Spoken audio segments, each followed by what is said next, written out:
Good morning, good morning. Cooking stream. No, I'm short of emojis here, I guess. I don't know. It's slicing this morning, slicing. I still aren't ready to move forward with the carving. I'm sorry. I'd love to be doing that, but it's just not possible yet. We're slicing today. Another beautiful day. Yesterday was fantastic. It's starting to get warmer as well. It's not just sunny now, it's starting to get warmer. And yesterday I was out of here. I shouldn't say this because, I don't know, whatever. There was lots and lots of work to do, but I was out of here yesterday. I took a walk. I don't know, I left here at 9:30, walked down to Takeshiba, the place where the water taxis, the buses go. So I walked down to Takeshiba, took up 2.5 hours, had lunch down there, then jumped on the Mizube line, you know, the low water buses that go under the bridges all the way up. I got some video too. I took some video on the bus, the water bus.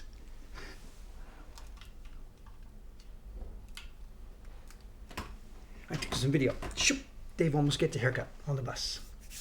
Remind me later on. Let's have a look at it later on. Paper is out. There's 2 people coming today. Dei-chan is coming. She's doing 8 views of cats test printing on the Evening Bell print, I think. That's what she's doing. And Ayumi-san is here. She's doing, I don't remember. Oh, I know. Ayumi-san also. She's doing another batch of these, another Patreon, Nenga prints. In fact, that's curious. You saw the other day, they're still here, waiting for me to clean them up. This might be interesting, just for a sec, before we start today's normal work. You saw already the other day, I think this will probably be the same, yeah. So, Ishikawa-san did another batch. He's changed the color palette slightly. Ayumi-san's are due tomorrow. So we've got all these different batches of colors on these prints. Okay, let's get these out of the way. This is not related to today's work. Prints everywhere, prints everywhere. This I think you haven't seen. Is Taran-san here this morning? Is Taran-san here? Probably not. He's probably at school.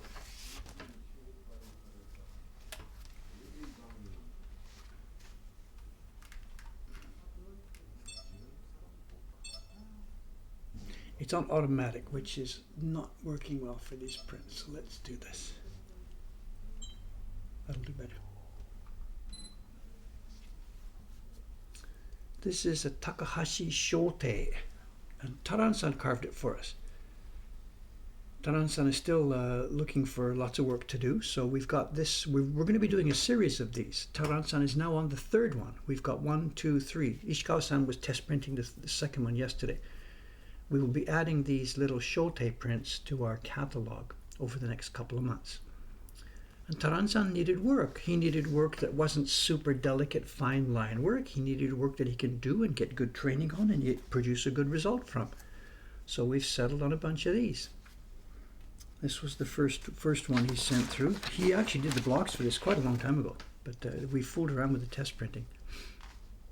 Nice, clean and simple. It's a little bit hokey, the standard tour stuff of Japan, Mount Fuji and snow and, no power lines and stuff like this. But they're beautiful. They're beautiful little prints. They will be in the catalog as soon as I get around to it.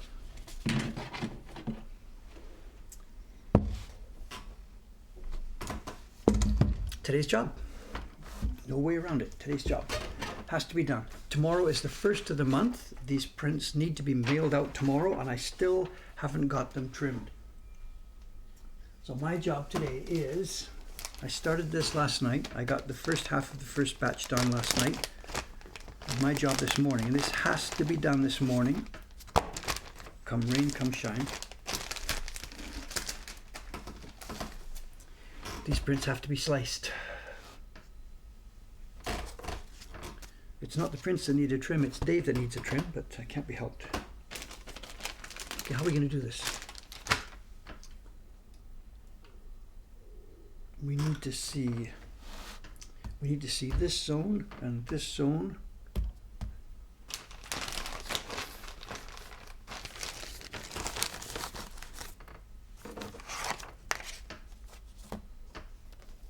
Let's just try and work this out. Here's the drill. They will be in this position here.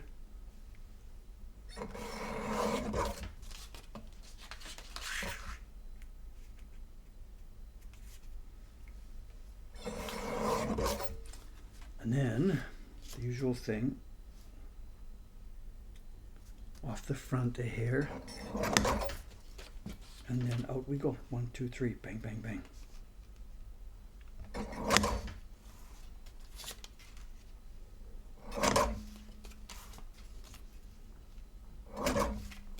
Same thing for the second group. I think we got this on camera then. Okay. So this is not hugely interesting work, so it's going to be up to you guys. Poke me. Let's get some good conversation. I had a funny experience this morning. I learned something here about Asakusa and about our street that I didn't know. I've been here for 7 years, and I stumbled this morning across I had a new experience, something I haven't had before. Turned out that today's the 28th. I went to the pool ready to swim this morning, got to the door there, and it's locked and closed, and I remembered, of course, it's the last day of the month. The building, fitness centers are required by edict of the Tokyo government, because of the pandemic, they're required to do a deep cleaning twice a month. And this fitness center where I go, they do their deep cleaning on the last day of the month and on the 14th or 15th, somewhere around there. And today, the 28th, is the last day of the month, so the pool was closed. But I didn't actually remember that, so I get there ready to eager beaver get swimming and have to come home.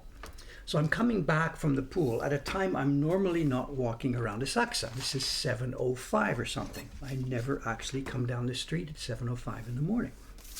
So I'm coming down the street. I stopped at Lawson to get a cup of coffee, so it's like 7:10. And I came past the new Warabi Mochi shop. It's up just about a block from here.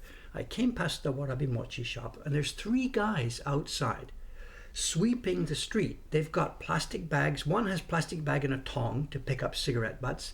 The other guys have the little scoopers with sweepers. And there's these 3 young guys right there cleaning the street. I know one of these guys. I've seen him before, but not sure where. And I saw maybe it was one of the guys from the Warabi Mochi shop. So I asked him, "Hey, wow, thank you for, are you the new person here?" And he says, No. Don't you remember me? And he's a rickshaw cart driver. And I didn't really remember because it's masked and all you can see is the eyes in a different environment. So I'm, yeah, right. He's one of the rickshaw cart drivers. And these 3 guys are cleaning the street just up the road here. And I asked him, what do you do? He says, yeah, we do this every morning. And I hadn't realized this. The rickshaw cart drivers who do all the pulling the tourists around here, their first job every morning when they come to work is clean your route. They go around the route they're going to be using with a sweeper, the 3 of them together who are on this particular route, and they sweep it. And I hadn't actually known that. And then the guy does the same thing to me that I've done to him. He's like, "Oh, are you?" And he's like, he doesn't quite remember me. So I said, "I run the shop with the Mario poster." And all 3 of them are like, "Oh, that's the place." Yeah, because they stop with their drivers. They stop with their customers and point out the Mario. We are, I'm one of the attractions that these guys are showing to their customers. They clean the street every morning before they start work with their customers.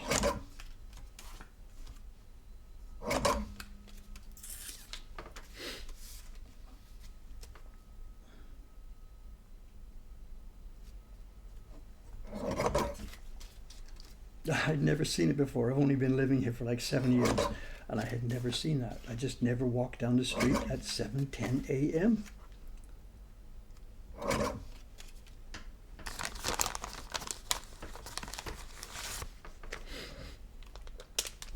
And it's funny because tomorrow's the first of the month. Tomorrow is my turn. I will be out there in the morning tomorrow cleaning the street. It's, we do this, of course, as well. The Merchants Association in every area, they clean their own street. And our association, which is 2 blocks, it's just this little street, Dori, 2 sides, the north side and the south side. There's about 30 shops, I guess, here. I'm not sure exactly. 25 to 30 shops. And we, of course, do it as well. We don't do it every day. We do it as a group on the first Tuesday of every month.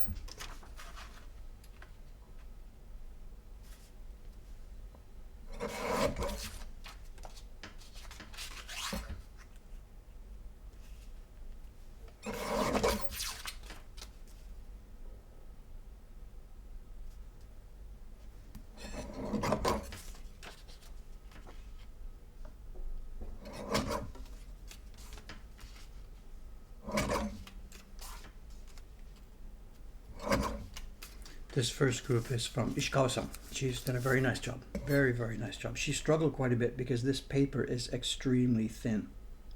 The batch of paper that we are working here from Iwano-san is extremely thin. Way thinner than we would like it to be. And she struggled with it quite a bit. So when the paper's too thin, it's difficult to get good rich color. There's not enough space inside the mulberry fibers to build up pigment. So.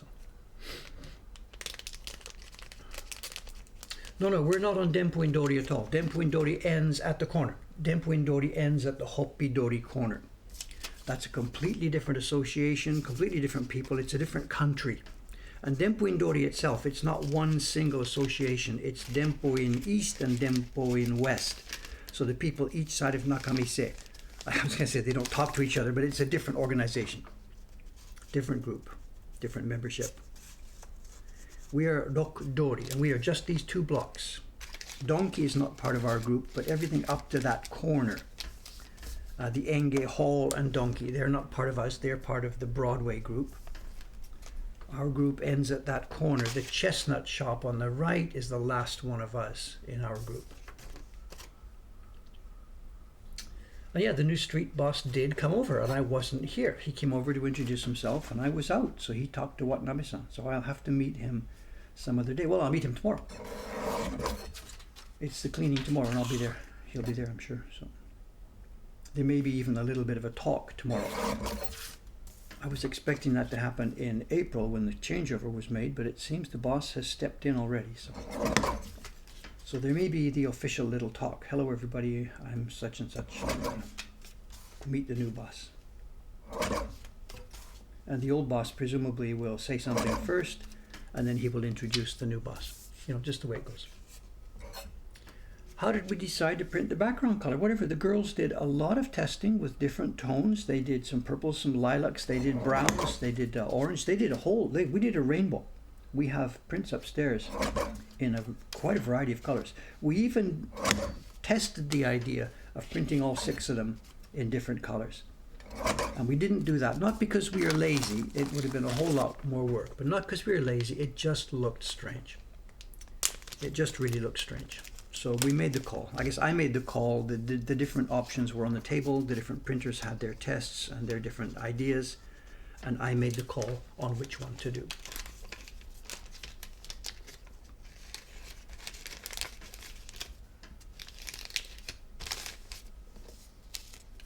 And whenever you've got a choice like this, there will always be somebody who doesn't like the choice, you know. I know that's part of, you're seeing a little bit of how the sausage is made. That's a bug and or a benefit. It's up to you, you know. There may be somebody here who preferred the other color. I can't help it. I make the call, period.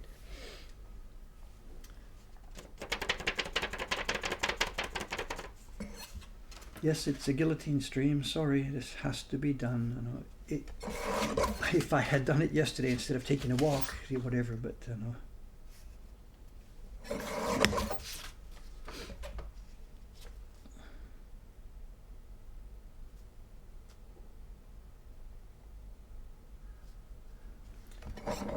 Okay, today after the stream is finished, Aoyama-san and I are jumping in the truck. He's got a truck. He's rented a truck or something. He's coming over here about 10 o'clock or 10:30, I don't know. And we're throwing a bunch of cherry wood into the truck. And today we are going to Shinkiba. We are going to one of the places that has giant resaws, bandsaws, and we are getting a bunch of our cherry that has been drying upstairs. We are getting a bunch of it sliced today. And I'm taking the video camera, and I will be shooting a bunch of stuff out there, and we will be seeing some of that future. And to test the video camera yesterday, I took the video camera with me yesterday onto the boat. Yeah, take video, of course, absolutely. And that's why I took the video yesterday, because we've got this new camera. I don't want to screw it up. And let's do this now then. Let's do this now. Take a 5-minute break. Here's some test video, test video that I took yesterday out on the boat. John knows what this is all about. We have on the ferries, the little water buses that you take from up and down the Sumida River. It all depends on the tides, and when the tide is really high. And I timed this yesterday. There was 5 possible boats I could take yesterday. I timed it for the one that had the highest tide, and I took a couple of videos. I don't know about the sound on this video. Give me some feedback, because the wind was in the camera and there might be some terrible wind noise. Here's a couple of videos, and let me know if the audio is too loud on the video. And let me know also, can you hear it?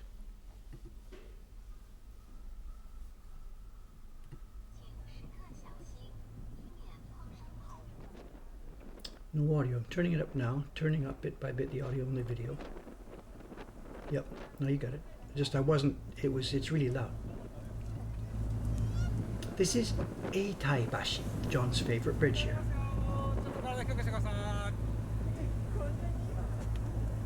And you can see the guy has ordered everybody, okay people, get down, get down. And here we go.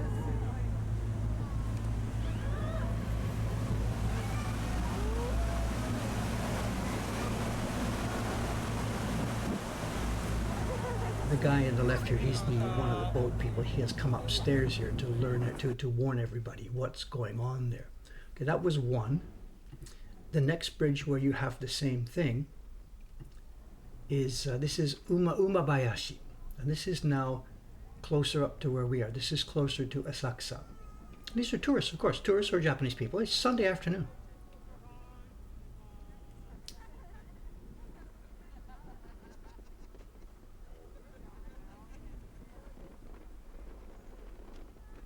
It's an American family over the left there. It's an American family. I didn't talk to them. I heard them talking. I think they live in Yokosuka, a naval family, I think.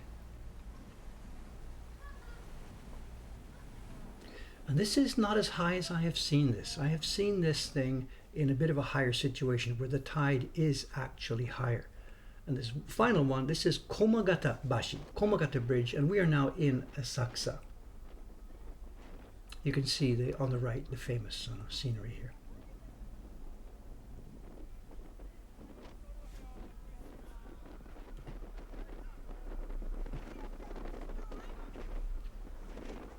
And this is the bridge with the most pinch.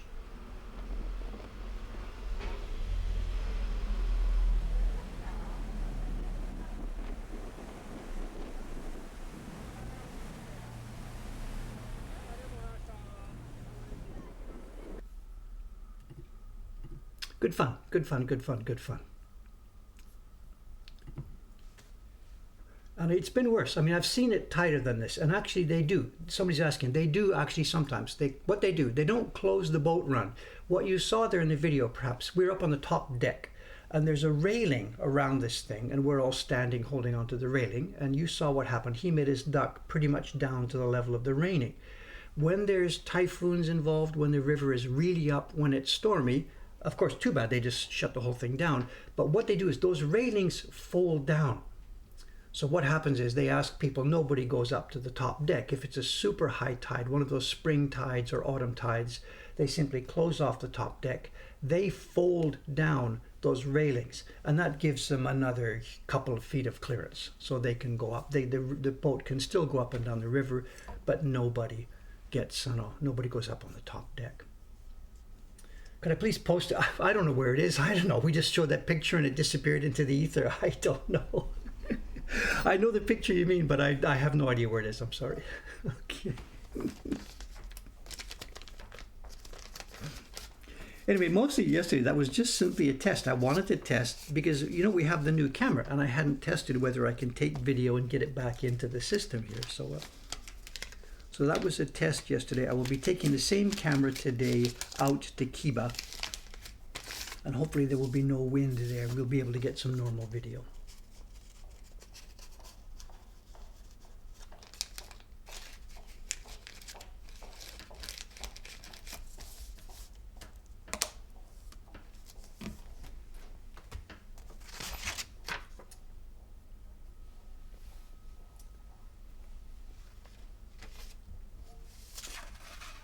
Yeah, when you're over here, John, let's do that. If you've got some time, I don't know your plan when you're over here, but if you're going to be traveling around the country, okay. But if you have a couple of days in Tokyo, let's do this. Let's take a walk together. Walk down to Takeshiba.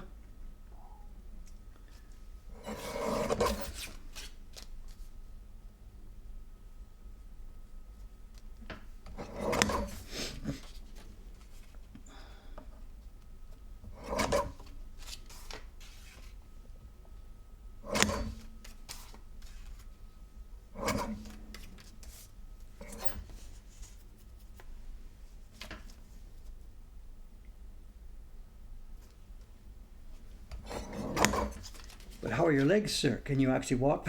I don't know. Being an American, can you actually walk for 2.5 hours nonstop? I don't know. Sorry, insulting, whatever. I don't know. These Americans, I don't know.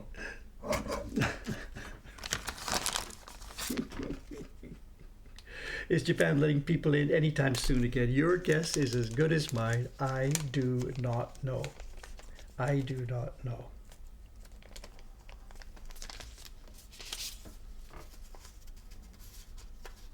I haven't any idea what to say. You can see it both ways.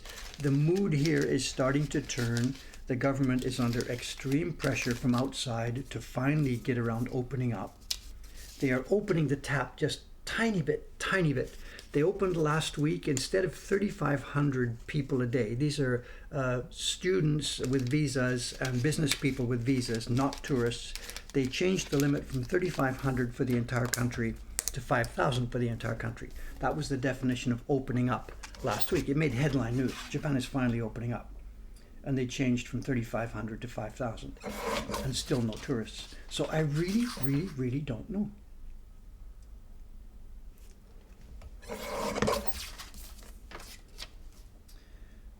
You know, we talked about this before. The government, the business leaders want to open up. The hotel industry wants to open up. Restaurant industry wants to open up. The general population does not want to open up. So the government is a little bit stuck because of that. The overall mood, and there's stories in the newspaper about this every few days, the polls and stuff.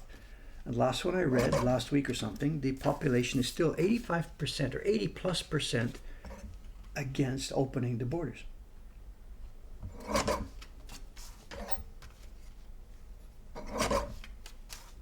So I have no idea what to tell you. There could be a major announcement tomorrow. There could be nothing until the fall or even later. I don't know. The infection rates are funny. There's very little testing here, so the actual infection rates are pretty much anybody's guess. What can be measured is fatalities, and it is low. It's extremely low. The only people sort of dying at the moment are elderly people in old folks' homes who didn't get their booster yet. Sort of, that's the basic story behind this. So. Yes, the book on Yahoo Auctions right now, it's maybe not a bad price. I don't know. It's going for, 300,000 yen. I don't want it. I've got my own. It's not a first edition, you know. I don't really know if it's worth that much money. If it was a first edition, the one with Katsukawa Shuncho's calligraphy, it would be worth that price, and I would actually probably go for it. But it's not a first edition. It's a post.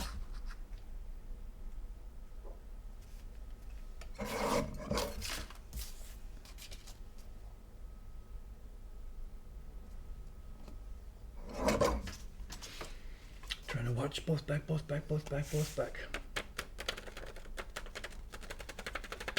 Someone's walk for hours. It's okay. I was laughing when I said that about Americans. It's okay. Vivid KP, speaking about this, you're here. How did you enjoy Wordle on Saturday? Vivid-san.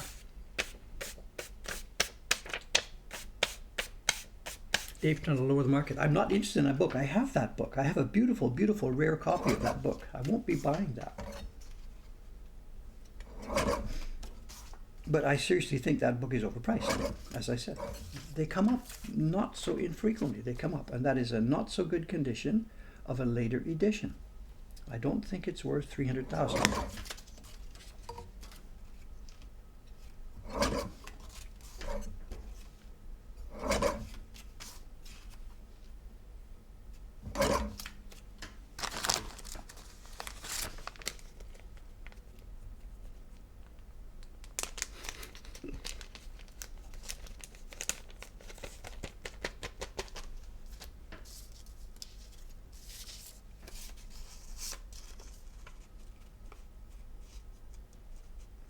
No Dordle Wordle, no thanks. I don't have really time to mess around with this. Just I enjoy the Wordle, same as many other people.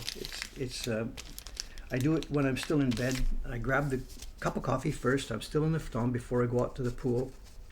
Check the email to see if there's anything that needs emergency answers right there. Do the Wordle. I do the Wordle twice. I'm running a parallel system. I do the New York Times Wordle, and I'm still running Josh's original version on a private server. When he first sold it to the New York Times, I was a bit worried that my mother might lose access to it, so I cloned it and made a copy on my own server,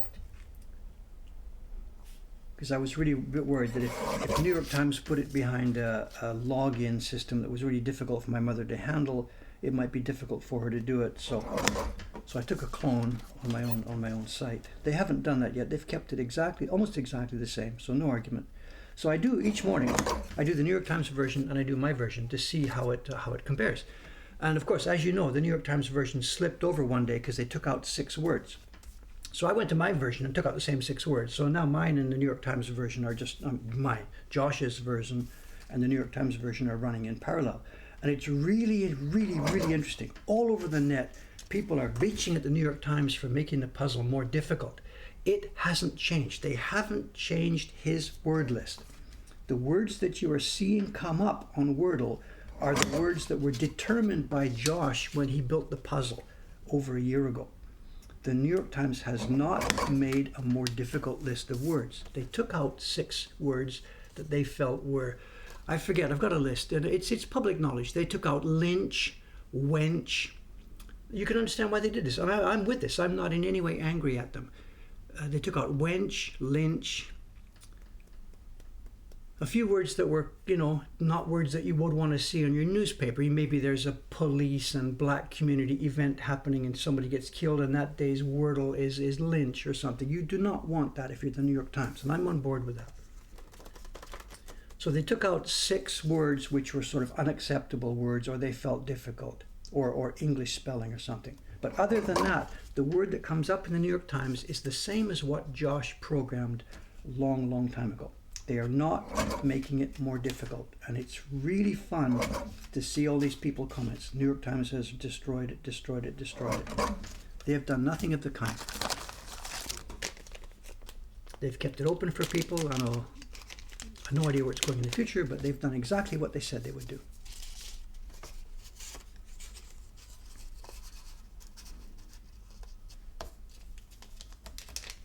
So I do it twice. I want to keep my score going on both. So I do it on the New York Times page first, and then I just come over to my own server and I just type in the words because I want to keep the score at the same thing. So no, there's no reason to blame the New York Times. They didn't change his word set, except with that exception, just pulling out 6 words.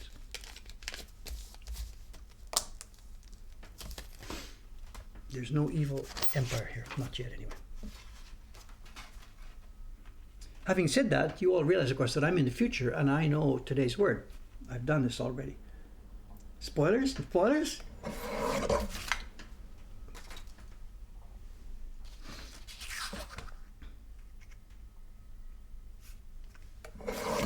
But it is funny being in the situation of knowing what you guys are about to do. It's okay, living in the future. I only wish it worked with stock prices.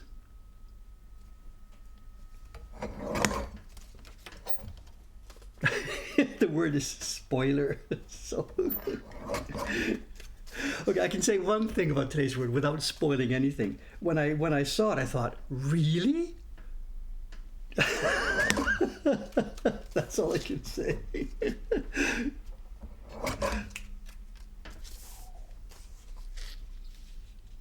So, oh, Darman, RC1136. Okay, news. This person who's just posted here, Darman RC Radio Control 1136, I don't know. I got an email from this person this morning. There's no doxing here. This person wrote to me this morning. He had written yesterday and saying, this is news for everybody. This person wrote and said, Dave, did you get a package from Yorkshire a while ago? And he didn't want to like tip me off or anything like this. And those of you who have seen this, you know what's going on. I did get a package from Yorkshire. It was a month ago or so. And inside was a present from an anonymous admirer in Yorkshire. The person had sent a Halifax Football Club t-shirt or jersey or I don't actually know what they're actually called. I'm sorry. A sports shirt. And I wasn't able to reply to the person because there was absolutely nothing inside. But he had written an email. He said, did you get something? so I did, and I wrote back to yesterday. So this is the person, and I, without names, whatever, this person that lives in Huddersfield and had thought it was a good idea to send that present and did. So did I write back this morning? I haven't written back yet. It's in my email box this morning. So I will write back after the stream here. Yes, this person is in Huddersfield rather than Halifax, but close enough. So guilty as charged. Thank you, sir. I will write back to you, of course, when I get a minute here. But I read your email this morning when I was in my phone. So thank you for that.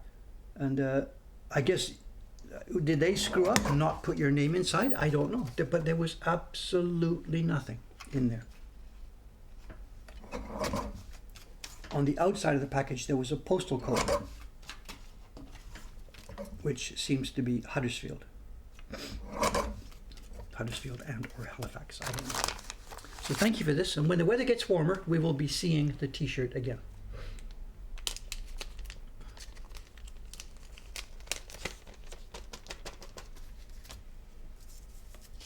And I know nothing about the background. Is Halifax Town a top team, a bottom team? I really don't know anything about this, I'm sorry.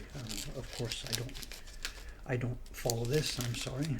Don't need to apologize for that, but English football, I know nothing about it, I'm sorry. You know. Well, Halifax seems they have shirts, so. Halifax actually is a town with lots of history, you know. It's a big little town. I know. In its day, it was a major manufacturing center. I know. It's noted for two things really. It was, you know, fabrics and weaving and stuff like that, and it was also the Macintosh company that made toffees and candies and stuff was based in Halifax.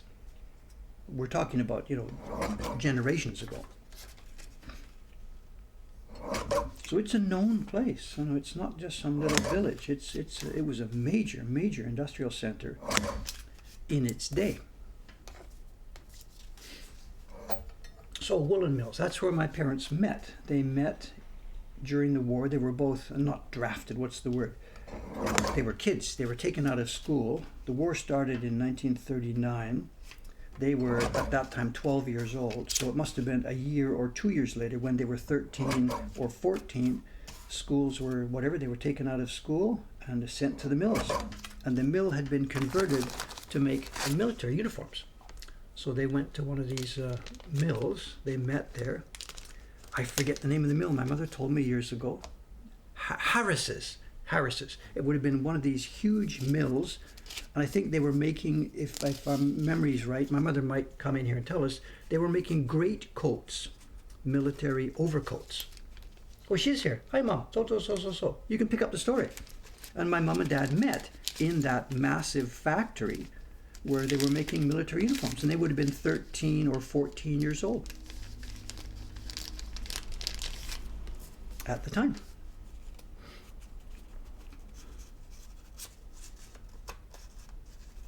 I think Harris, we should ask my mother, I think their normal business was making tweeds, and that would have been disrupted by the war, and the whole company was conscripted to make uniforms. Is that right, Mom? Is that the idea? The place was Harris's, is that right? They were making uniforms? Fill us in here.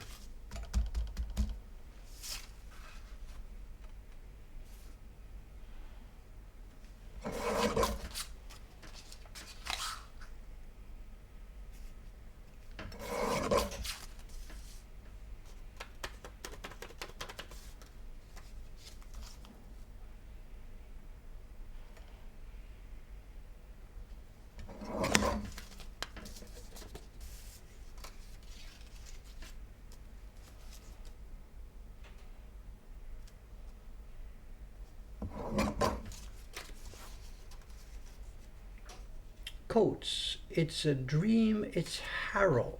Harrell, not Harris. I'm misremembering. I'm sorry. I remembered this is Harris.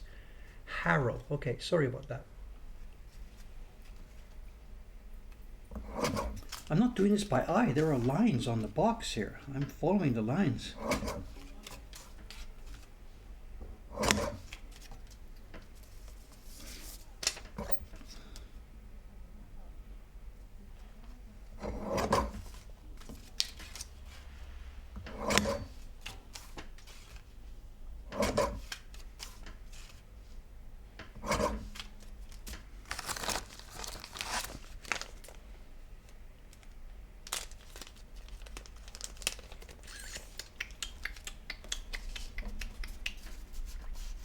The other thing about this, the conversation is going to go a bit of a different way here. There's one reason why I'm doing this myself rather than somebody else, is that these things all have to be checked anyway, one by one by one. So the best way for me to check them is to, do this work so that it comes under my eye. If I just check the sheets like this, okay, it's easy to miss things. And that brings me to something else I have to show you today. I have some pictures to show you. I have four or five photographs. On the stream, was it when? Today's Monday, so it must have been Thursday's stream. I was doing chiritori. I was cutting bark and stuff out of some of the great wave prints. That was Thursday morning. Over the next 3 days, I received emails with photographs from 4 recent customers of our prints. 4 people, friendly, not yelling and screaming, but 4 people have said, I got some prints, they have too much bark, can I return these? What can we do? How can I fix this? 4 people in the past few days since I did that stream on Thursday have made claims and they want to return their prints. So I'm really now, I will do this, I will answer them. I haven't answered them yet, I've just postponed. I will answer them and say the same thing. I always say the same thing. Here's your options. 1, take your money back and cancel. I don't care. I don't want to put it. Second is yes, okay, we will try an exchange. Let's arrange it, talk to Cameron, let's start the exchange. But also in the email, I will explain that there's a limit as to what I can do here. Let me show you the pictures. I've got them. I got them ready for us. These are the 4 people who have made a claim. They may come up in random order here. I'm not sure what's going to happen. Okay, there's one. It's somebody who got the first print in the Nature series last year. He just got this print now, and he sent this photograph, and he wants to return it because the bark. And again, I'm not shooting at these people. I'm not angry. I'm not upset. I'm not saying what a dork, blah, blah, blah. No, I am totally okay with this. I'm totally okay with this. But there is a limit to what I'm going to be able to do. And at some point, I have to draw the line and say, look, this is what it is, and I cannot help this. I cannot fight that battle alone. It's the mark inside the paper. Let's roll through here. Here's another one. And this one may be whatever. This person has claimed because bark. There's a close-up coming. If you see in between the tree inside and the tree outside, look outside in the sky below, there's a piece of bark in there. Here's the first. Okay, we can't see. Let's move on. So here. And this one, now this one's curious to me. How did I not catch this? Look at this. How did I not catch this? This one is vivid. I should have replaced this. This one is on me. It went under the chopping block. I chopped it right here and then packed it for the person. This should have been replaced. This one is on me. And then here's another one. This is the 4th one. And it took me a while to find this one, but yes, there it is. And this is a piece of bark. This is a piece of bark. And this one, this print, is a print that has vague and blurry colors all over it. So I wouldn't have noticed this one. But all 4 of these people, there it is. It's closer up. And it's bark. This one is bark. So. So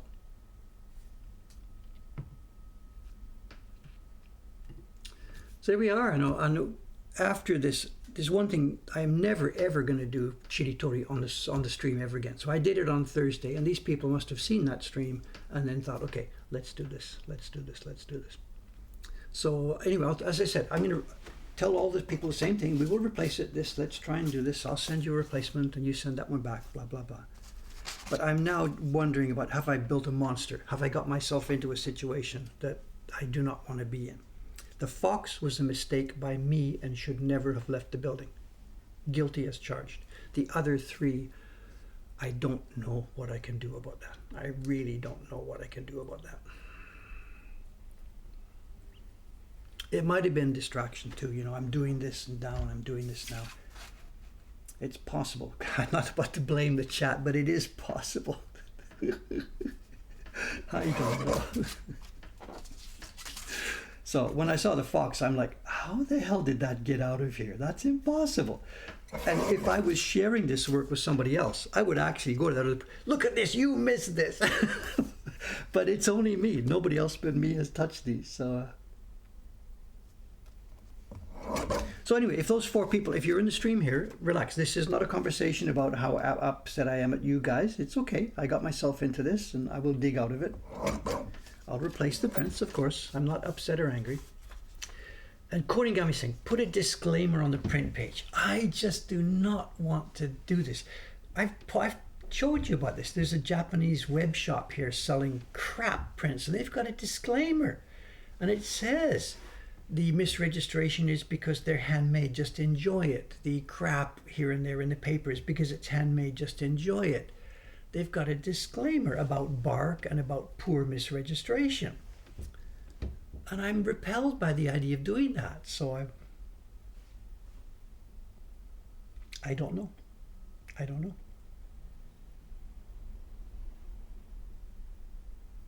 I'm not going to say no. I'm going to replace the prints. It's okay. I want an open, happy policy here. I do not want unhappy customers, of course.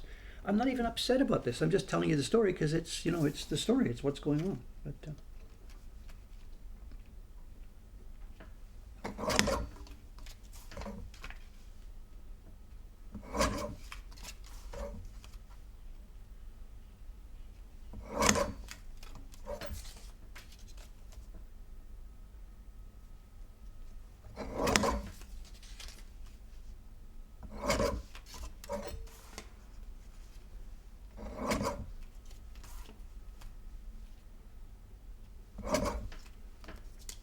okay, how about this? All right, then you can come into the decision-making team here.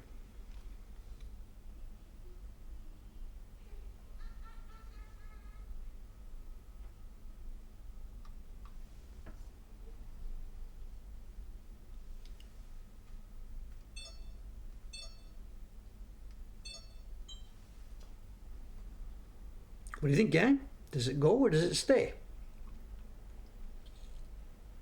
What's your call? Send it or throw it? This is what I have to call. This is what I have to do. What's your call on that, gang? You tell me. Go as in go to the customer or go as in go out?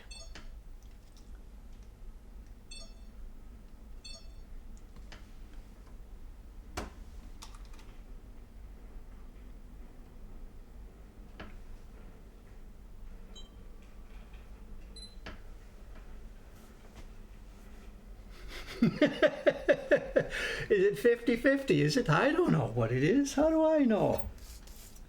There are people out there who wouldn't care. It's nice. There were people who would be, and I don't know which it would be.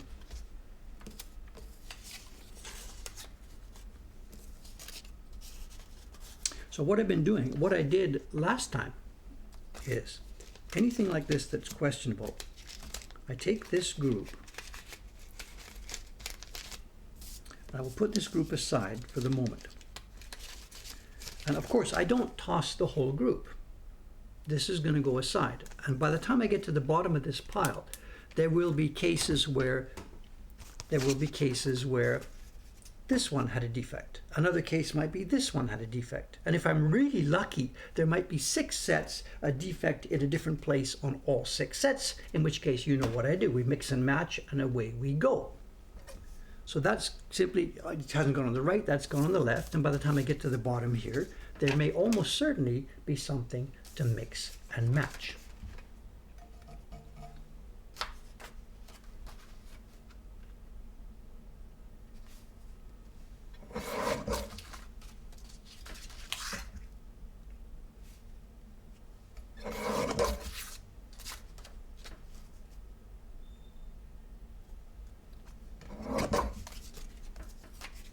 The whole thing about selling the rejects, we've gone around and around and around and around and around, you know. The problem is we're sending these in the mail. And we don't want people to open it up and be disappointed. In the case where people are shopping here, they pick up the print in the store. That last print I showed you could easily be here in the store. People could pick it up or not as they chose. But these subscription prints go out in the mail. They get no choice in the matter.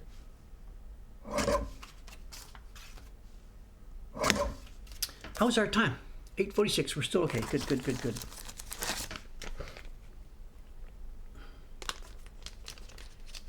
Ninjas haven't done anything. I haven't seen any ninja action as far as using the roof. Just the boys themselves keep coming down off the roof. I have not seen any customers up there. Nope.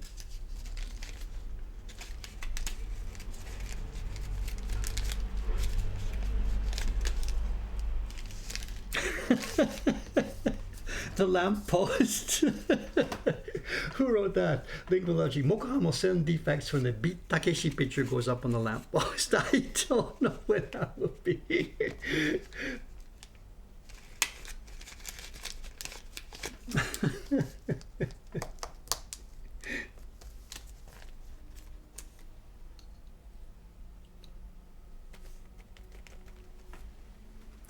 Someone's talking about the, so it's a Yanagi, the beauty of the imperfections.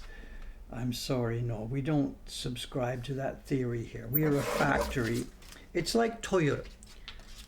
Yanagi, the beauty of the imperfections. Tell that to the people at Toyota who make cars. So rather than try and explain it in terms of woodblock prints, imagine that this is Toyota, we're making cars, and the car is going out to the new customer. Beauty of the imperfections. It doesn't make any sense. This is a factory. The thing you are looking at here now, you are seeing a factory process. This is Toyota. We want to make a product that's usable by people, useful for people, important part of their daily life, and we want to make it as perfectly as we can. Absolutely. So I'm not laughing at you. I'm just pointing out that there is a different ethic at work here. Although this is art, although it's handmade, although it's old-fashioned, although it's traditional, we want to do our job as well as we can. And there's nothing wrong with that. It's admirable. We want to make our products as beautifully as we can. And if we subscribe to an ethic that says there's beauty in the imperfections, then we're doomed. It's okay for the viewers, it's okay for the customers and collectors to enjoy that part of it. But us in the factory here, we can't do that. We can't do that. John, he'd settle for an imperfect Toyota 2000 GT, but if you were the original customer coming out of the factory, you wouldn't have. Not a fan of the wabi-sabi. It's not in my vocabulary. Sorry. And this is why you're here. The people who are here watching this is because they found our ethic and our work approach and everything. They found this worth looking at and being part of. It's a paradox in what we do here. Absolutely, it's a paradox. We want to do it by hand, but we want to do it perfectly. It's a paradox. We've talked about it before. I mean, I'm the odd man out here. It's not that the world is wrong. I'm the odd man out.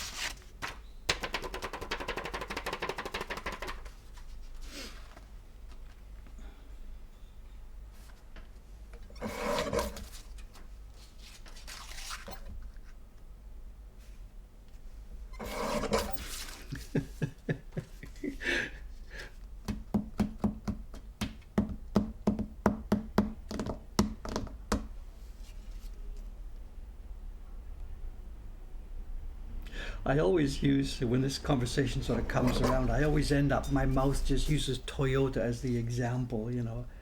There's also that thing that they were or are still famous for, the Kaizen concept, the show. We would like to think we subscribe to that same kind of an ethic here, you know. Always trying to make it better. Doesn't always work.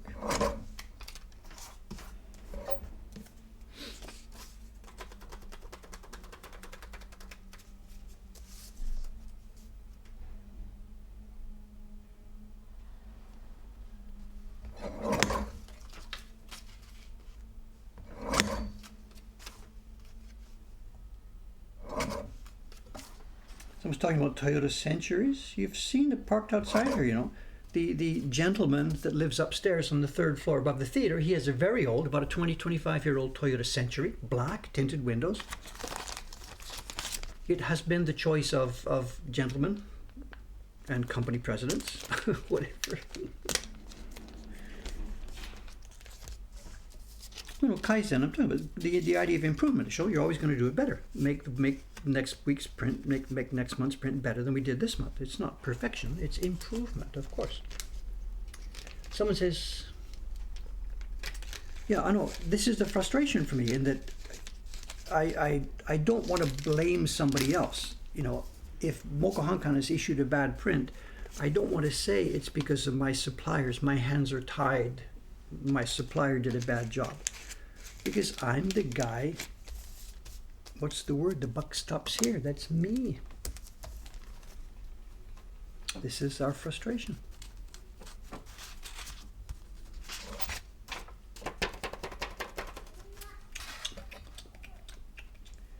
Anyway, I got letters to write. Those 4 people are waiting. I haven't written to them yet. I've been busy, except for taking a walk yesterday.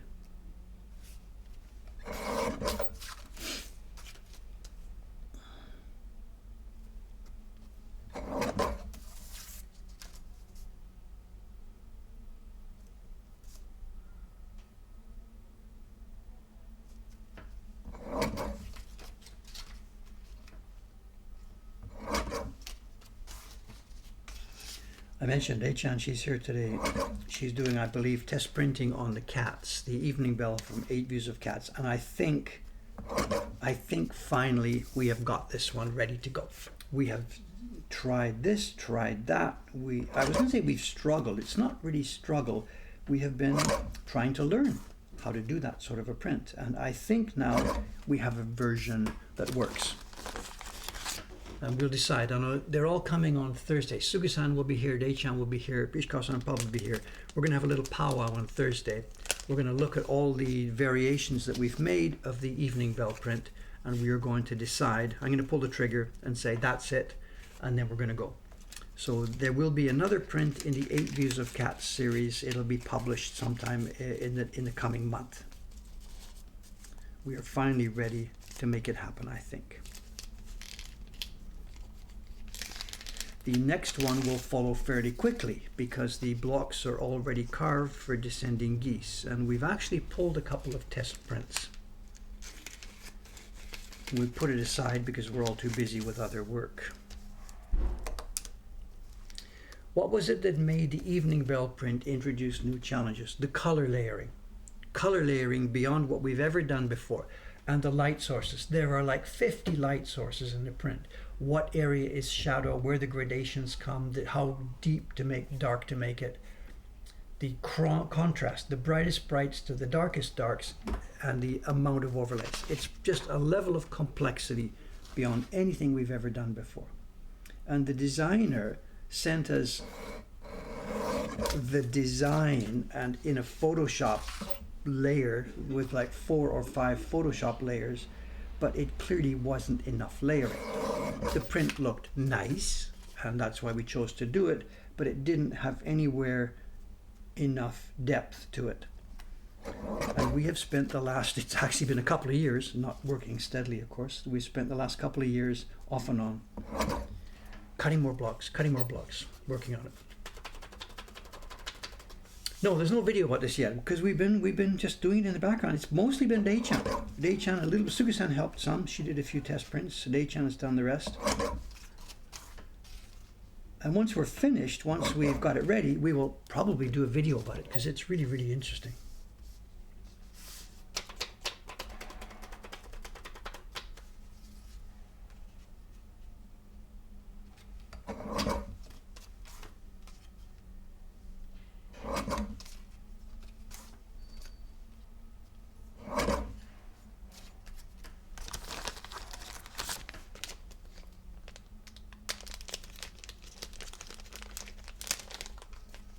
Someone's asking about the community. Of course there's a community here. I know there's community here at many, many levels. Some of it I don't know about yet. I'm an outsider. I've been here 7 years.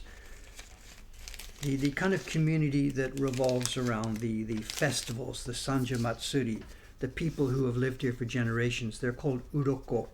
I'm not part of that community at all. They're not interested in me. They know I'm a newbie here. And even if I was a young Japanese person who had just moved here, it would be the same.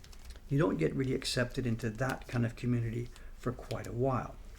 The first level of community here, the people, the merchants and stuff like this, of course, I am an integral member now.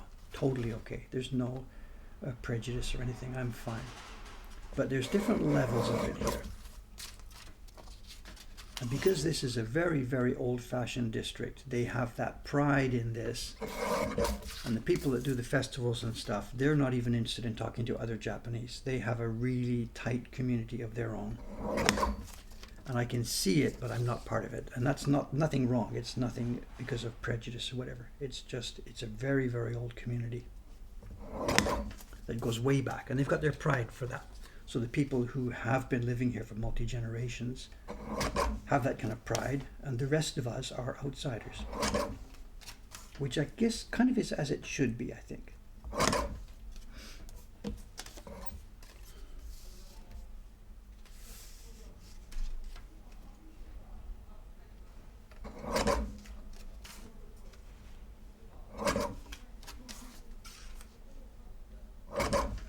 There might be something similar. I'm guessing here in London. There's the East End thing in London. I'm totally out of touch with this right now. But if you, I don't know, whatever, when I was growing up, the idea that there was this part of London that was the East End, and it had a certain characteristic and a certain class and a certain kind of people that lived there. And anybody who wasn't part of their group was different,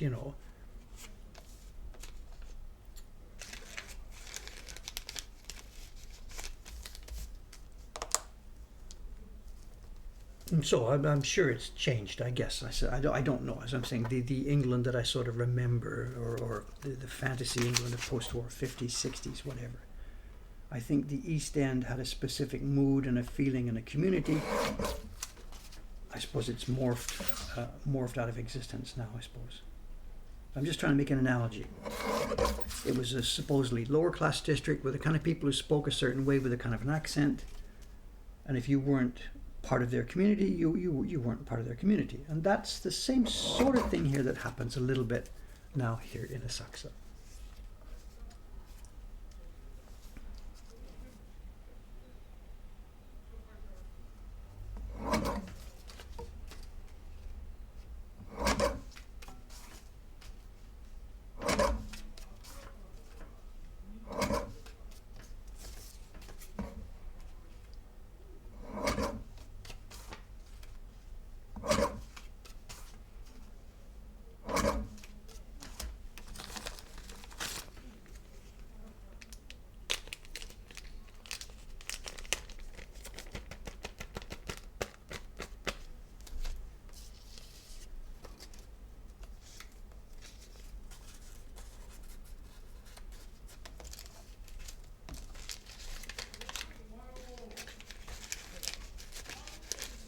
That's the old boss.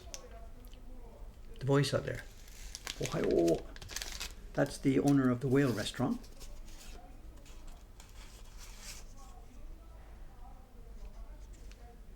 I can't see him, I can hear him talking.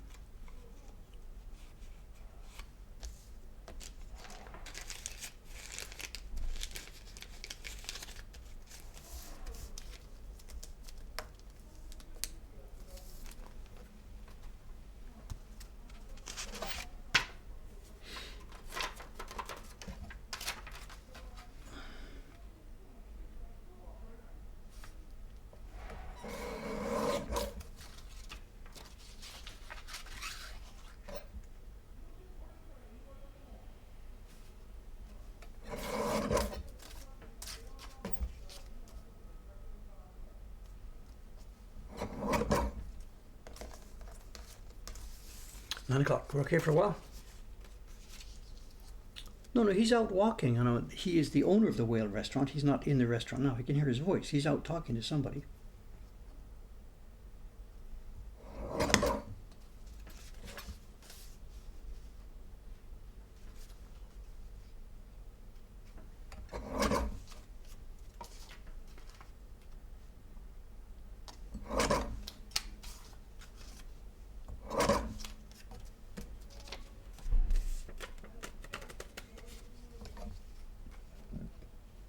So Kumicho, he's not actually Kumicho, he's Kaicho. It's not the Chonaikai here. We're not talking about the Tonari Gumi. He is he was the leader of the Merchants Association, which is a kai.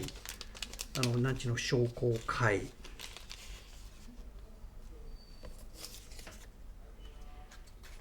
So with the right idea, it's not Kumicho in his case, though, it's Kaicho.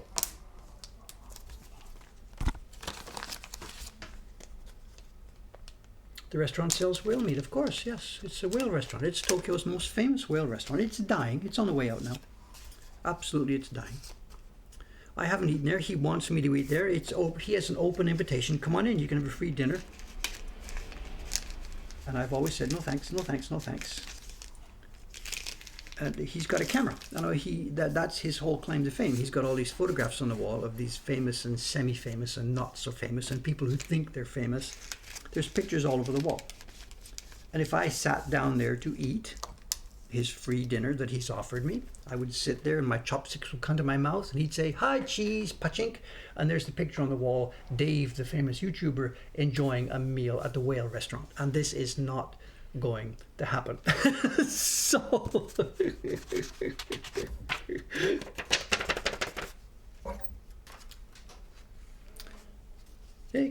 Takeshi's picture is there. It's on the front wall outside.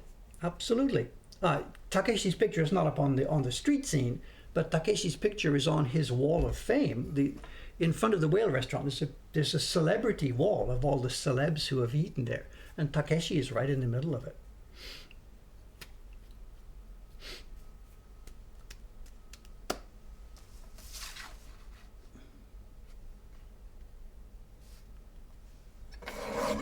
But he's dying now. It's absolutely dying. Younger people are not the slightest bit interested in eating whale meat.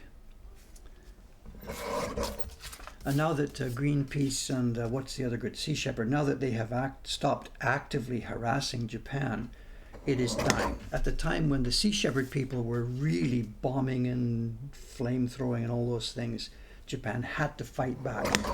But now that the Westerners have stopped actively harassing Japan, it's now dying its own death. I don't know the numbers. The number of people, the amount of whale meat eaten every year, it's just simply on a staircase down, down, down, down, down, down, down.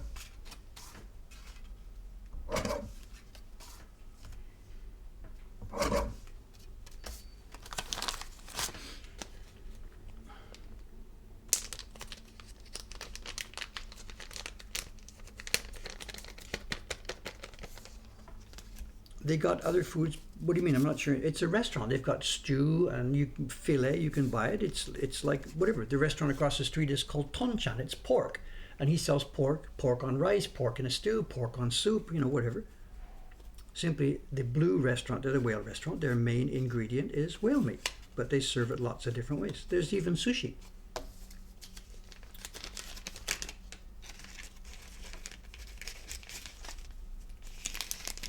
Haven't eaten it, don't intend to.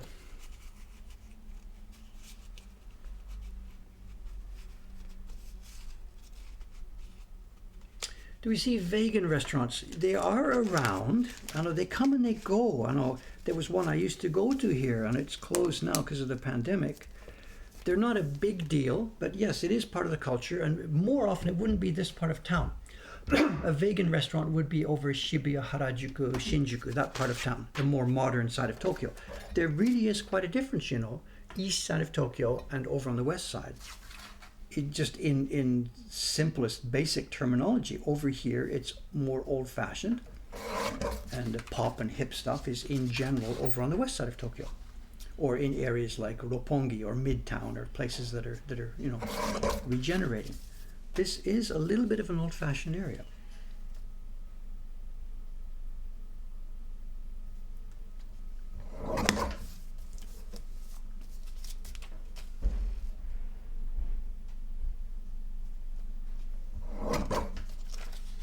And even in the minds of Japanese people, if they are thinking, hey, let's Sunday afternoon, let's head over to Asakusa or something like this, the reason they would come to Asakusa might be do your visit to the temple, of course, the same as anybody. Sensoji Temple is not just for foreigners. It's not for foreigners at all. It's an active temple here. So why would people come to Asakusa? Stroll around, get some cheap drinks. It's a cheap place to relax.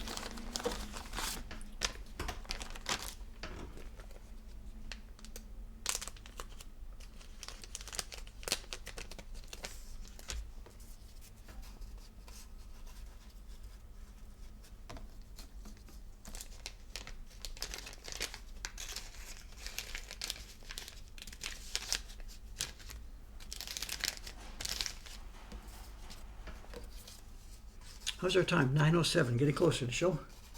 The show and tell today is. It's not going to be something new and dramatic and wonderful and socks. You can keep your socks on. It's not that kind of a day today. What the show and tell is today, it's a mix. We've got a new thing to show, and as part of showing it, we will be referring back to an older show and tell. So this is not all 100% brand new stuff today.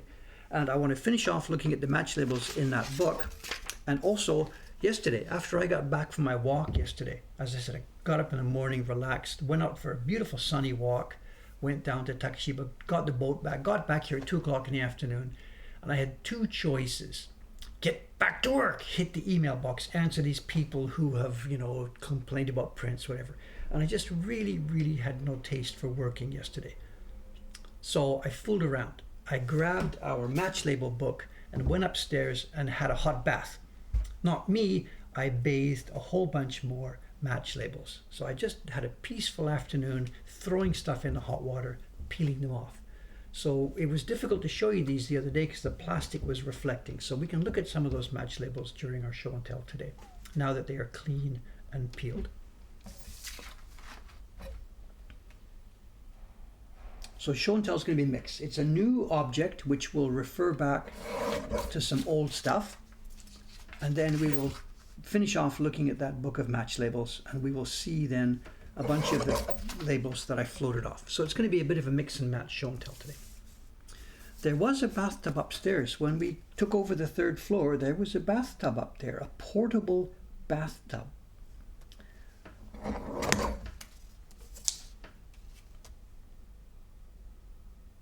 And we couldn't get it out. We had to chop it out to get it out of the building.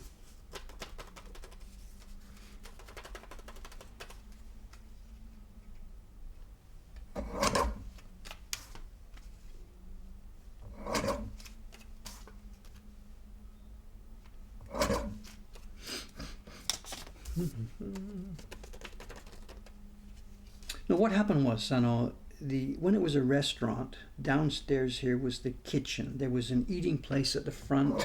The kitchen was at the back of the 1st floor. Up on the 2nd floor, there were 3 guest rooms. The thing as our old party room and the back room and the central room were very high class guest rooms. Upstairs was different. Upstairs, somebody was living up there.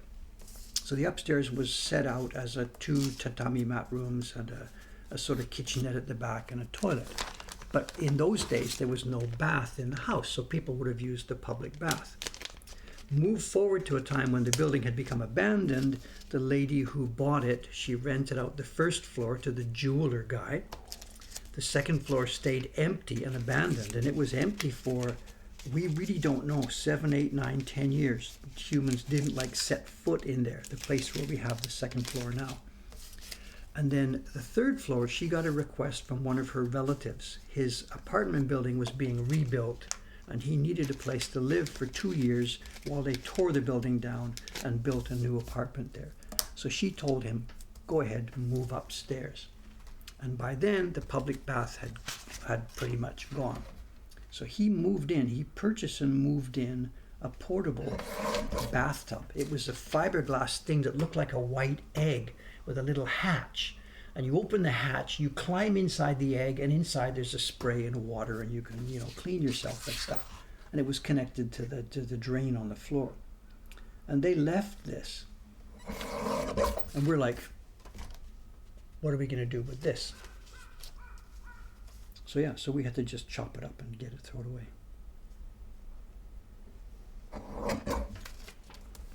I think we've got some pictures of it somewhere.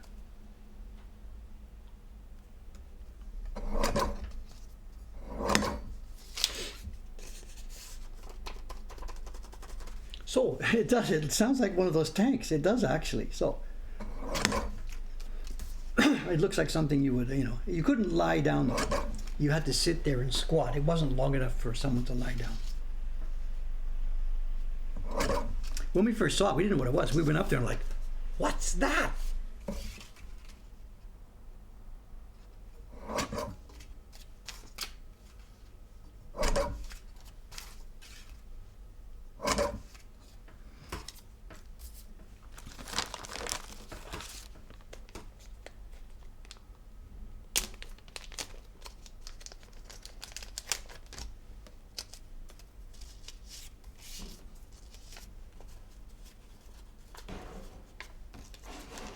These buildings, they were all part of the same business. So the building we're in now, and the one at the back where the antique shop is, Hotaru-do, these all used to be part of the same organization. It was called a Noguchi Shokudo.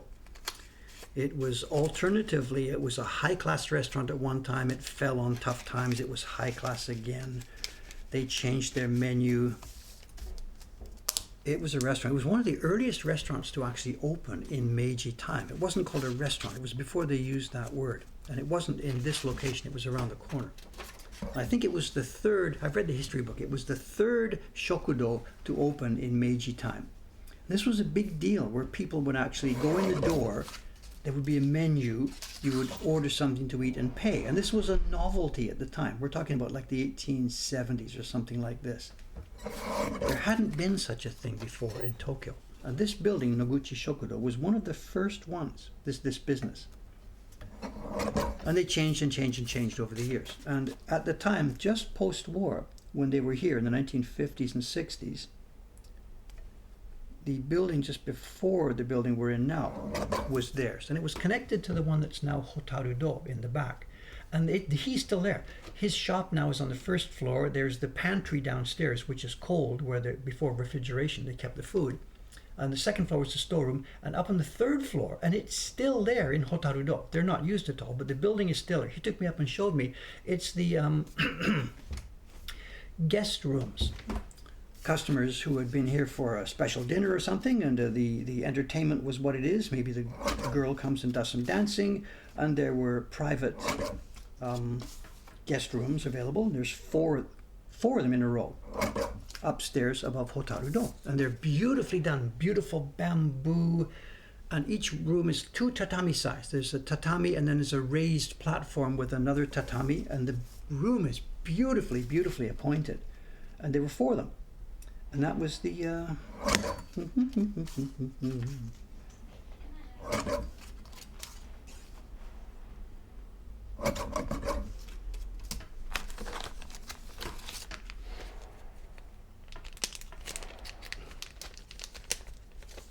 Okay, I think we're done. This is the last one. Let us make our switch now to show and tell. Just one sec. Let me pack this last one.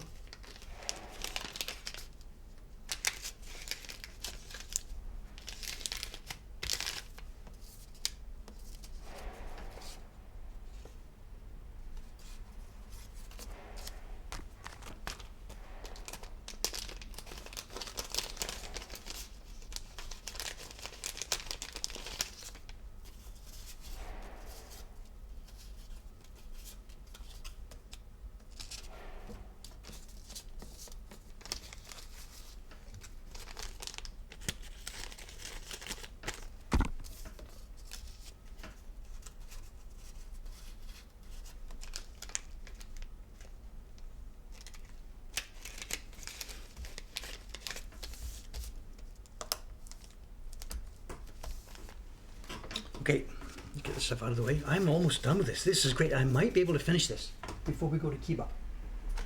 I might be able to get it done. Whoa, whoa, whoa, whoa, whoa, whoa. Good news, good news, good news. Thank you for your patience. I got a ton of work done this morning here. Thank you for putting up with this.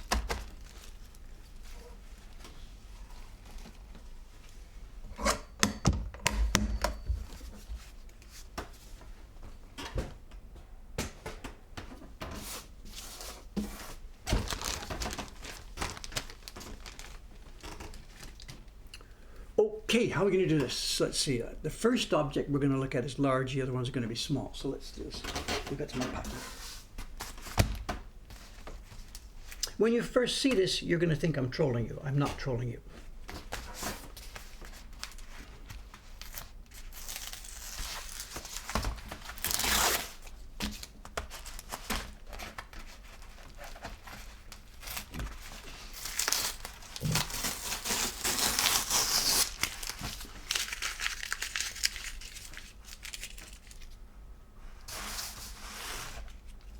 This stuff sticks to my fingers. It's fine, non-sticky place. I'm ready. Let's not talk about that. Let's not talk about that. No, this is not sock soft material. I told you.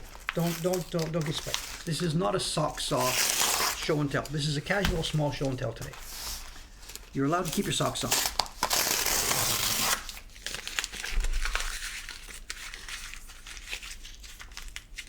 Golden play button. Give me a break. But having said that, I missed a chance. It's hanging on the edge of the basket. Okay, I missed a chance. At the end of the sizing stream the other day, we showed you, I don't know, what's her name? I don't know, the girl, I forget her name. Ayano-san was here with me. We pulled back, we opened the door to the printer's room, and we showed Ishikawa-san just for a minute. And she waved at us, blah, blah, blah. I missed a chance. If I had zoomed in tighter and moved in from Ishikawa-san and looked at the storage right beside her, you would have seen a blue box from YouTube. Up there in the printer's room right now is a blue box about yay big, and it says at the top, YouTube. And it's waiting up there for the girls to open it up.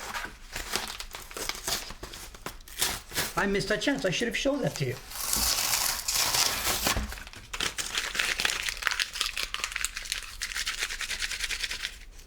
And what it is, straight through. All right, we're good. One out, one in, and one on the edge.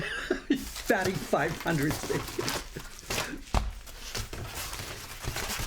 And the package upstairs, what it is, it's a duplicate play button with their names on it.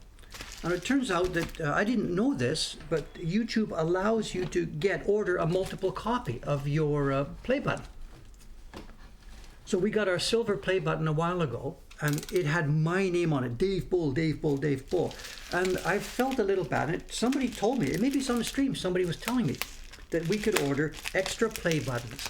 So we did. I went to the website from the award company. It's not YouTube's website.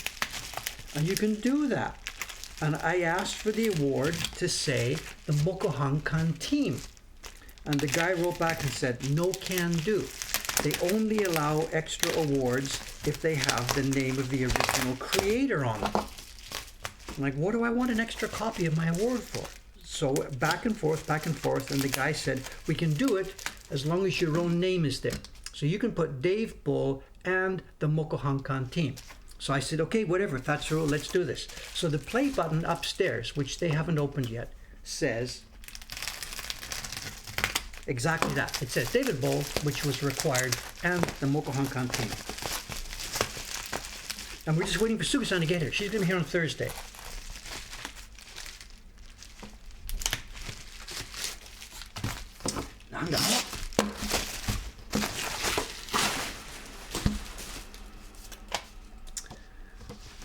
Half an hour to get into it and 2 minutes to look at it.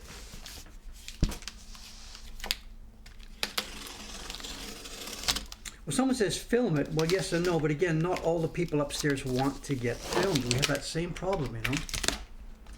I have to really negotiate. Every time I want one of those people to be on the video, I have to negotiate from square one.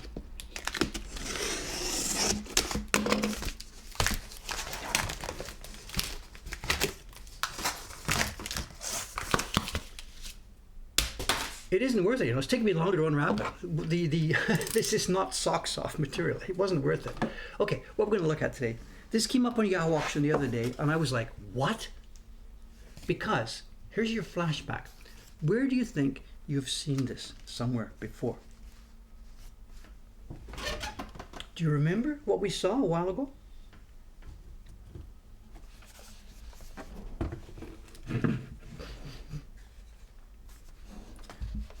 This is the same idea, but it's a different series.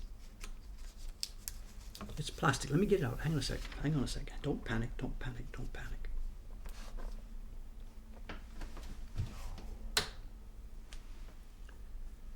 Do you remember this? Those of you who were here, we saw a set of prints a while ago, and they were made in pairs.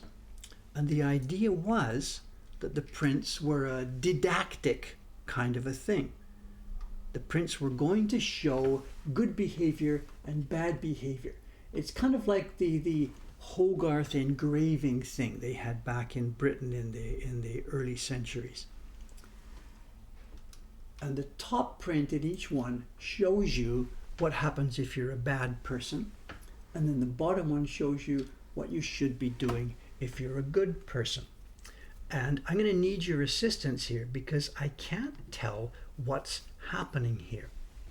This is the bad behavior one. This person in the black, the protagonist here, it seems, one of these two people, is doing something bad, and it is going to lead to defeat and doom and gloom. And then the bottom picture shows the proper way to do this, leading to riches and eternal happiness. And the Ebisu, the god here with the money bags and the rice, is hovering over the scene. So the bottom one, somebody is doing something wonderful, good behavior, assorted by these little imaginary elves, which are encouraging the good behavior. And all I can guess here is that this one, it may be these people walking, they dropped the purse and this guy's returning it. I don't know. Returning property, maybe, but that doesn't have any sense of being in contrast to this one. What is happening here? There's some kind of major building, major institution, and the little elves that are helping the person do bad, they are building supports for this wall, or they are building a wall that doesn't let people get in here. And I have no idea what's going on. I have absolutely no idea what's going on. Now there is explanatory text, but unfortunately it's not just me, we can't read this. And I asked one of the staff members the other day, she's just like, no, we can't help you. So we will do some more investigation and try and figure this out. But if anybody's got any hint on this, what do you think is the contrast here? Bad behavior leading to rack and ruin, and good behavior leading to eternal riches.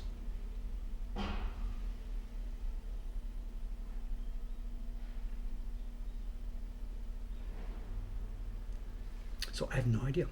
I have no idea. The previous ones that we looked at a while ago, I brought them here today for just a quick comparison, just for those of you who weren't here can see what we were talking about. We did have another group of these. We looked at them, and these actually now, they're on our website. We went through these on the show and tell, and we have the same thing. There's bad and good behavior.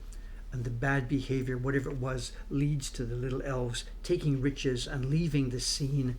And the good scenes had the idea that riches are entering the door. I won't go through them all now because we went through them the other day, and they are on the website. So if you've got any ideas about these, let me know. And this one too, when I get a minute, I'll get a photograph of this and put it up on the website. And I'm very curious about what's actually happening here. And all I can guess is this seems to be returning a wallet. But that's no big deal. And that doesn't have any specific contrast with this one, where the elves are building a wall around this building. I haven't a clue. This sort of looks like a schoolmaster, and this guy could have some kind of a school uniform. This could be an early type of Japanese school uniform. So if I was going to bet on this is something to do with school. But who is the person that's being bad? I don't know.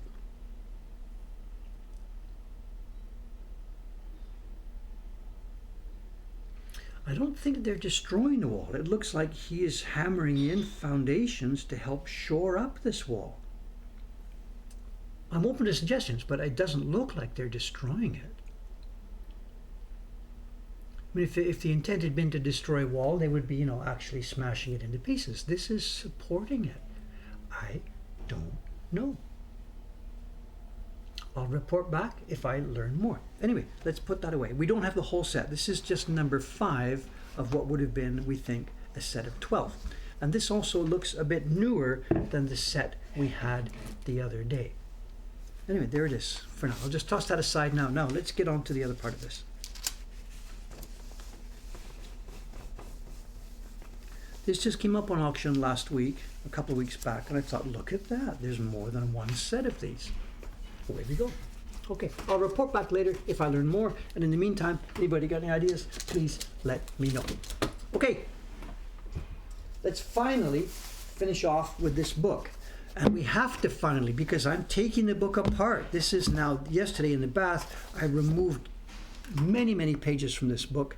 It is now only a shadow of itself. We got through before, look at this, page is missing. I've been chopping it out. We got down to the overseas countries, and the last few pages of the book now we can have a look at.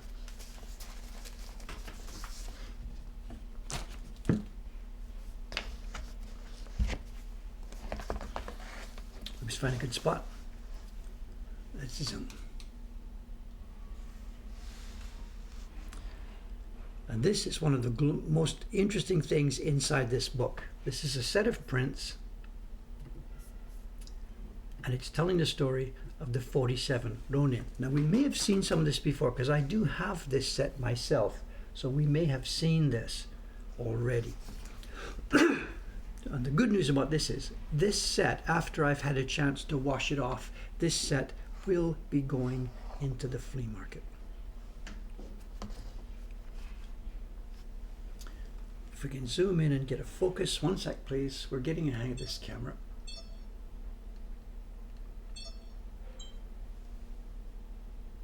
Have we got a focus? It looks like we've got a focus. I'm getting the hang of this bit by bit by bit. The prints are numbered, as in number 1, number 2, and number 3. And it tells the story. We don't need to go through all 47, all 25 prints, because I don't even know myself. But it tells that story of the 47 Ronin. And the person who did this album was a total control freak. He cut the prints cleanly and perfectly, and he pasted them down in a very happy way for me. He pasted them with very light paste, only on the 4 corners. You'll see in a few minutes. I'm going to show you some of the prints I washed off yesterday, and they came up neat and clean.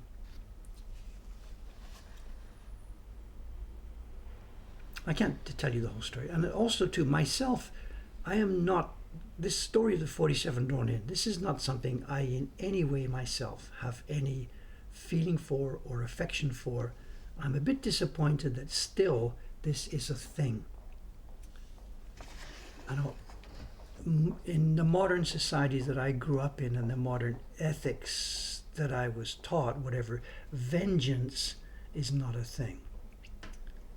You know, something bad may be done to you, but vengeance is not an admirable trait in the ethic that I grew up with.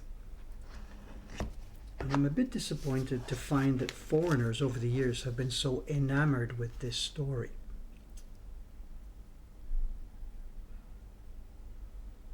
It's the raid, of course, that's the raid on the mansion, raid on Kira's mansion.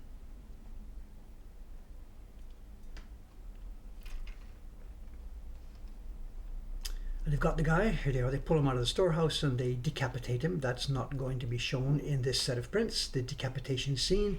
We now simply move to the famous scene. This is the Ryogoku Bridge, and the warriors are coming over in the snow to meet their fate.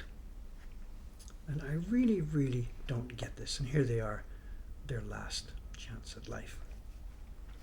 Whatever, it is what it is. It's a part of culture.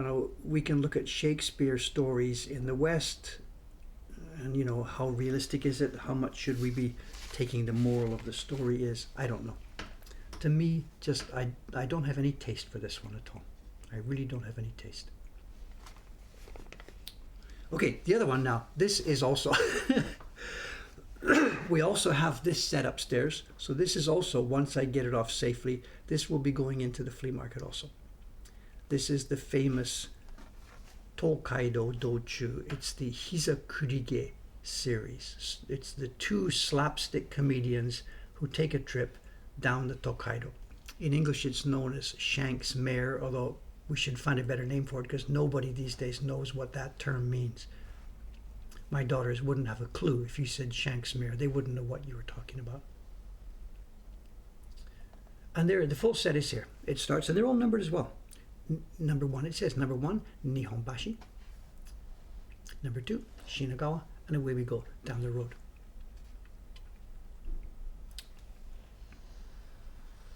This is not great art. This is roughly drawn and quickly carved.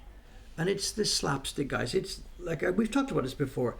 What's the best way to describe them is, when I was growing up, there was a comedian group called the Three Stooges, Larry, Curly, and Moe. And this is only 2 guys, but it's the same sort of thing. It's the ultimate low class, slap somebody upside the head, and there's nothing really, and you laugh yourself silly watching it. As a kid, of course, I could not wait for the Three Stooges to come on TV Saturday mornings or whenever it was. If I watched it now, whether I would think it's funny or not, that's interesting. I should look some up on YouTube. But this is the Two Stooges, is just the easiest way to describe it. And these guys are still totally known to everybody in this country. And their names were Kita and Yaji. And I don't even remember their full names. Nobody, whatever. So people might remember their full names. But if you mention Kita and Yaji, people know what you were talking about.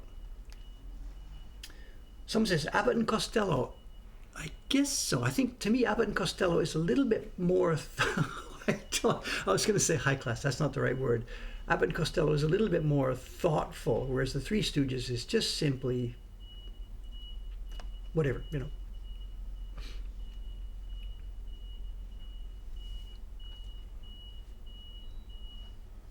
And the episodes, I don't remember. I read the book years and years ago. There's a couple of episodes that I remember. I probably told you before. They're in one of the ferries. It's probably here. They're in a ferry going across the river, whatever.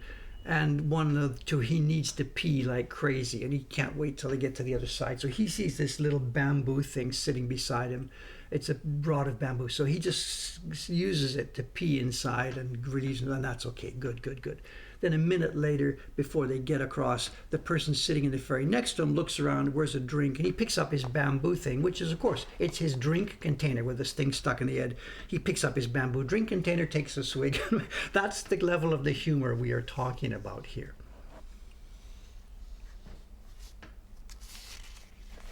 All good fun.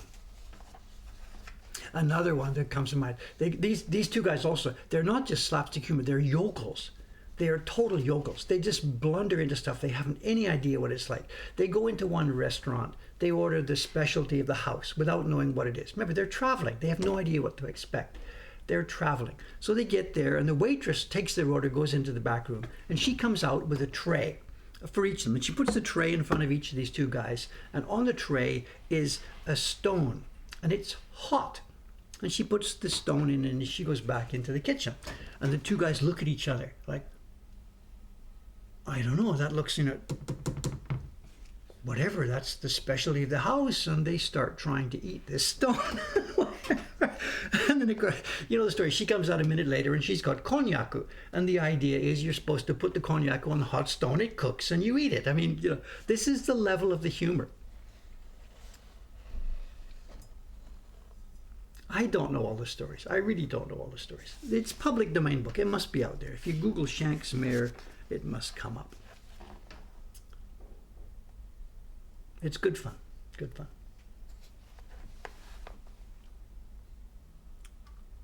And I think that's the last main one. We have a few sumo things here, and that's pretty much it. That's the end of our massive volume. There's a few folk toys or something at the end here in a random set, and that's it.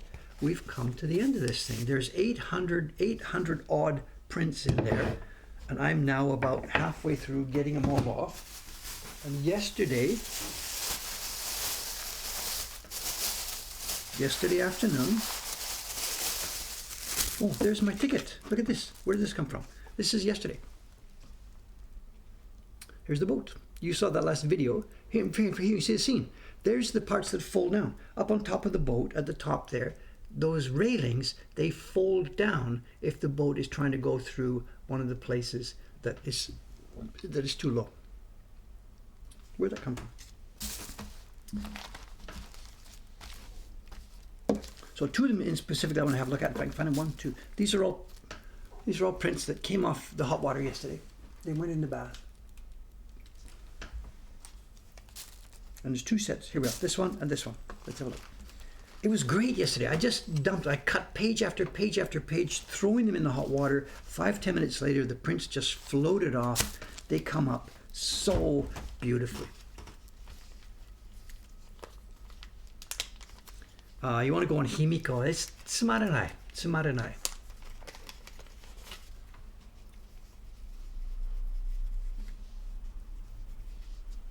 So again, we've seen the prints before, but again, just to emphasize, these things go in the hot water and they come up again just so clean and beautiful.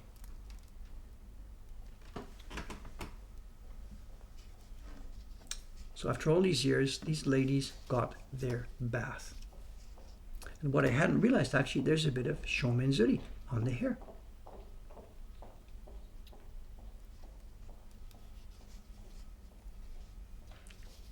What did I say? Tsumaranai. I know it's just a bit boring, John. The boat, it's super. From the outside, it looks cool. It looks like we're on the way to the moon in this rocket ship. But inside, there's nothing, and you can't get any fresh air. The Tokyo boats, the one I'm on, there's a back, open area at the back. You sit there with the breeze in until it becomes too crazy. Then you go inside, warm up. You go up top. The Tokyo boats are so much more fun.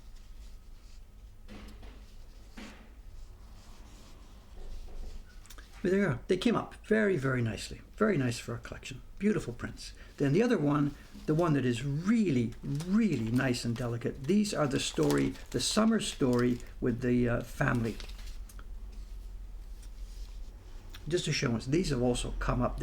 I can't change the, toning. That's history. That's done. But the prints themselves now have come out of the book, and they are going to be now preserved. And this is a pride of our collection. This one is a pride of our collection. The calligraphy is like calligraphy to die for. And it's summer vacation of the Sawada family, 1 year. And the year is here. It's Showa 11.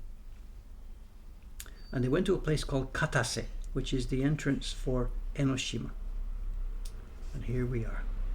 And there you are. They've come out of the book, and you can see the barren marks, the rubbing of the barren on the back of these things, and places where the pigment in the paper and perhaps the oil of the barren has protected this. The place where there's no pigment and the barren didn't contact well because it wasn't rubbing, picked up the chemical reaction from the book. And the places where there's good solid pigment have actually been preserved. Look at this. You can see the white paper. And my guess is that's the tiny bit of oil on the back from the barren has done the protection job. Also, too, I should mention one more thing. I keep talking about these things, the prints have oxidized or the vermilion pigment has blah, blah, blah. And I got a polite email from one of the viewers here a while back. He is a chemist, or he's involved in the science and the chemistry, and he was a little bit, he wasn't upset at all. He was just want to correct me. I've been using these words. This is oxidized, blah, blah, blah. And he understands that I'm a layman, but I was using the words incorrectly. With that vermilion pigment, I don't have any here right now to show you. He said, Dave, that's not actually oxidization. This is a reductive thing that's happening. And he explained some of the science to me. So I've got to be a bit careful sometimes now. When I use these words, I'm using them as a layman. This print is oxidized and whatever. This is not like that. This is well, I don't know what it is. The paper has some kind of chemical in it that would react here. And the brown and toning you see here is damage from being held against bad paper. And these are glorious. I don't know, those of you perhaps don't know much about Japanese calligraphy, but the calligraphy work on this one is just stunning. It's just stunning. And this is the boy. It says, Boku no birthday. And his name is Sawada. And maybe Katsuhiro? I don't know. Maybe is his name. And then his birthday must be July the 21st.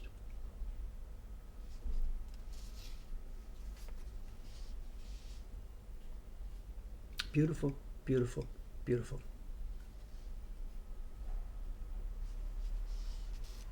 So anyway, I thanked him for letting me know about this, and I've just got to be more careful. I'm using words sometimes in a really casual sense, but there's actually a scientific meaning behind this, and I guess I got the science wrong. So for what it's worth, anyway. Okay, there we are. Now, I'm out of here now, and I am out of here on the way to Kiba. I will take my camera. We will be slicing. We won't be slicing. We have hired people to do the slicing. We are slicing up a ton of cherry wood this afternoon. And it's not going to come onto my carving bench straight away. It will go into the next level of drying. These are big chunks that have dried for a couple of years. We are now slicing it. These slices will dry for at least one more year before we try bonding them to wood and using them. And I'll show some video on Thursday's stream coming up. I'll show some of the video that I will take this afternoon. Okay, I've had fun today. I've got a bunch of good work done that had to get done. Thank you very much, and I'll see you again in a few days. One more question. Someone's asking about the calligraphy. It was originally written by brush, but what you are seeing here is carved calligraphy. The brush, original calligraphy, was pasted onto a piece of wood, and the carver replicated it. So the calligrapher drew it first, pasted onto wood, the carver carved it, and the calligraphy you see here now was printed as a woodblock print. There we go. Let's end the usual way. Outside camera coming up.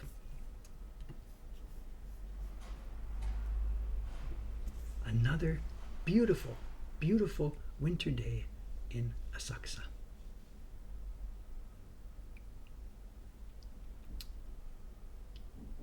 Very quiet. Okay, guys, thank you very much. I'm now going to be signing off. Bye for now. See you next time.